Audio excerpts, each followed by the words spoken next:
both physical and emotional and intellectual. So part of it is about different developmental trajectories, and then there are more enduring differences, things such as whether people like to use inductive styles of reasoning or deductive styles, so kind of logic and reasoning. That tends to favor, boys tend to favor that style, and girls tend to favor more of the experience-based learning. Active versus passive. Do you sit down and listen, or do you get up and move around? So boys get up and like to move around, or girls like to sit and listen more.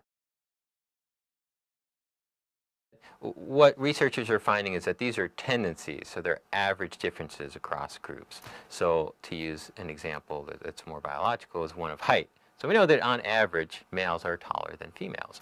But we know, of course, there are lots of tall women and lots of short men. So the distributions overlap quite a bit. And even with things like hearing, vision, learning styles, these are really tendencies, things that differ across the two groups rather than essential differences.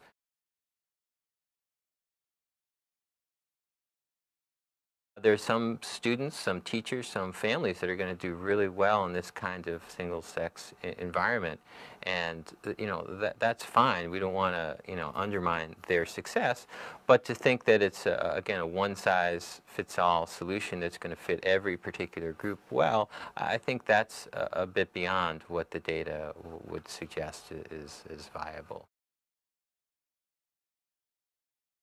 Well, I would say that an even better approach would be to figure out how each individual child is suited in terms of their prior knowledge that they bring to the classroom, their particular strengths or limitations, and then decide what's best in terms of the instruction, in terms of the curriculum that the student can then receive in the classroom.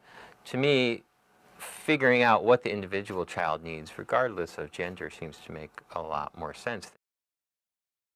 We know that, for example, kids from more affluent backgrounds tend to do better in school, and one of the reasons why is because their home environments are really enriched intellectually, culturally, and it tends to fit well with the school environment. I think if we want to help those kids who are disadvantaged catch up, we need to provide more learning opportunities for them, and that may mean more time in school, a longer school day. It may mean more time in school, for example, during the summer. Year-round schooling for certain types of kids. It may mean more individual time with teachers.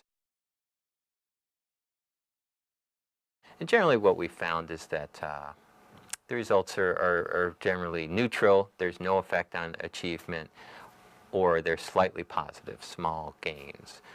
That's generally what we find. So no harm on the academic or intellectual side. The social side, is it